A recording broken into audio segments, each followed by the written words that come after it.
Thursday के दिन के जो बिग स्टॉक्स हैं, डॉक्टर साहब उनका स्टिंग प्ले आउट करिए पहले। कौन कौन से चुने हमने यहाँ पे? देखिए, मैं शुरुआत करूंगा वोडाफोन आइडिया के साथ। और ये मैं अब एक चीज़ थोड़ा सा बोलूँगा, न्यूज़ पॉजिटिव है ऑब्वियसली, ठीक है, लेकिन रिटेल को मैं एक यहाँ पर एक वार्निंग दे रहा हूँ। अगर यहाँ पर कोई भी गैप अप हो गया किसी भी तरीके का तो उसको चेज़ ना करें। यस। और अगर मतलब खैर शॉर्ट बहुत तमीज़ से करना होता है। अगर किसी की मतलब थोड़ी सी शॉर्ट करने की टेंडेंसी और अगर करना चाहे तो ये एक शॉर्ट ट्रेड भी बन सकता है। देखिए, न्यूज़ को समझने की कोशिश करिए। कल इन्होंने एक कैरेट डाली है कि प्रमोटर्स 2000 करोड़ रुपए इन्फ्यूज़ करेंगे। भाई साहब, 2000 करोड़ रुपए से कुछ नहीं होने वाला। 2000 करोड़ रुपए कहाँ चले जाएंगे इस कंपनी में पता भी नहीं चलेगा, ठीक है ना। तो ज़रूरत, कल भी हमारी बात हो रही थी कि 20,000 करोड़ से भी कुछ नहीं होने वाला। हाँ, इसमें इशू क्या है, सर्वाइवल हो रहा है कंपनी का, ये इंपॉर्टेंट है। ये बात मैं मानता हूँ, समझता हूँ। बहुत लोग मान रहे हैं कि शायद ये सुज़लॉन जैसा टर्न अराउंड हो सकता है, शायद हो सकता है आगे जाते हुए। लेकिन मेरा ये मानना है कि कंपनी को ज़रूरत है बड़ा फंड जुटाने की। और बड़ा फंड इनको सिर्फ, कल जो यतिन ने भी स्टोरी ब्रेक की थी, सिर्फ एफपीओ ही बचा सकता है इनको। कोई इंस्टीट्यूशनल इन्वेस्टर, अगर आप क्यूआईपी या प्रेफ के हिसाब से आ जाएंगे तो जो सेबी का फॉर्मूला है 13 साढ़े 13 का रेट बनेगा, कोई नहीं डालेगा इस रेट पे, कोई नहीं डालेगा। आपको एफपीओ ही करना पड़ेगा। और अगर एफपीओ आएगा तो 11 रुपए से ऊपर का भाव मुझे दिखता नहीं कि 11 रुपए से ऊपर एफपीओ करेगा। 11 रुपए में भी अगर सक्सीड हो जाएगी ना, बड़ी बात होगी, ठीक है। तो अगर 11 रुपए में एफपीओ आ रहा होगा तो आप 14 रुपए में क्यों लेंगे, मुझे बताइए। जब कंपनी खुद कहेगी कि हम इक्विटी एक्सपैंड करेंगे अपनी और 11 रुपए में हम एफपीओ लेकर आएंगे, तो आपको जरूरत क्या है 14 रुपए पर चेस करने की। आप 11 रुपए के एफपीओ पर लीजिए ना। वो ऐसा नहीं है कि वो एफपीओ ओवर सब्सक्राइब होगा, आराम से मिलेगा उसमें भी, अगर आपको लेना भी। अगर आपको टर्न अराउंड के लिए भी प्ले करना है ना आशीष, थोड़ी सी, जैसे कहते हैं ना, थोड़ी सी पेशेंस रखिए। मार्केट में चीज़ें ना अपने हिसाब से अपने टाइम से करिए तो फायदा है।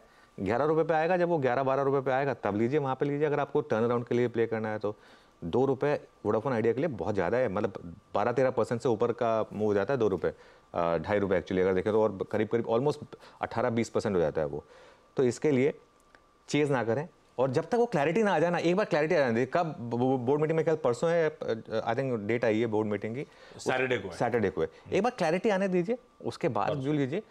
ये नहीं है कि ये स्टॉक एकदम से भाग के 20-21 रुपये हो जाएगा और आप कहेंगे मैंने तो मिस कर दिया, ये नहीं होने वाला है, ठीक है। तो इसको चेज़ ना करें, ये मैं थोड़ा सा एक वार्निंग देना चाह रहा था। उसके अलावा कौन कौन से हमारे बिग स्टॉक्स हैं, देखिए जो हमने हेडलाइन में मेंशन करे उनको मैं नहीं ले रहा हूँ क्योंकि सारे चल चुके हैं। आपका ये L&T फाइनेंस और सब चल चुके हैं। लेकिन मैं एक फोकस करने वाला था डी मार्ट पर। डी मार्ट का मुझे लग रहा था कि नंबर अच्छा है और अच्छे बेस पर अच्छा नंबर है। नंबर हमने ऑलरेडी डिस्कस कर लिए थे। मॉर्गन स्टैनली की एक ओवरवेट की रेटिंग है यहाँ पर, 46.95 के टारगेट हैं। और सारे के सारे जो नंबर्स हैं ना वो डबल डिजिट में। Q4 का स्टैंडर्ड ऑन रेवेन्यू 20%, 9 मंथ का रेवेन्यू ग्रोथ 18%, एक्सपेक्टेशंस 1% ज़्यादा, सेम सेल्स ग्रोथ 11%, नए स्टोर 12%, सारे डबल डिजिट में है। तो इसके लिए एवेन्यू सुपरमार्ट को हम ग्रीन में लेके चल रहे हैं। इसमें मुझे लगता नहीं कि कोई बहुत ज़्यादा आपको सोचने की ज़रूरत है। उसके अलावा 2 और बिग स्टॉक हैं, आज 4 बिग स्टॉक है जैसे मैंने कहा था। एक हम लेके चल रहे हैं एस्ट्रल को। एस्ट्रल ना वीरो ने हाईलाइट किया था मुझे जब रोल ओवर एनालिसिस हुआ था कि काफ़ी शानदार था उनका रोल ओवर, और उस पर ये गोल्डमैन सैक्स ने एक पॉजिटिव व्यू लिया है।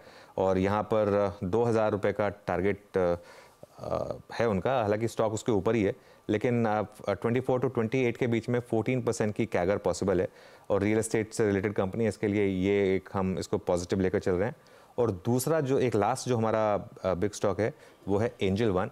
आपको याद होगा हमने एंजल वन की बात की थी पिछले हफ्ते कि ये क्यूआईपी इन्वेस्टर्स को बहुत पैसा बना के देगा, और वहाँ से स्टॉक का भाव देख लीजिए। ये स्टॉक काफ़ी चल चुका है, मैं ये मानता हूँ, लेकिन ये उस तरीके का स्टॉक है, एक बार ये मोमेंटम में आता है ना फिर ये मोमेंटम छोड़ता नहीं है।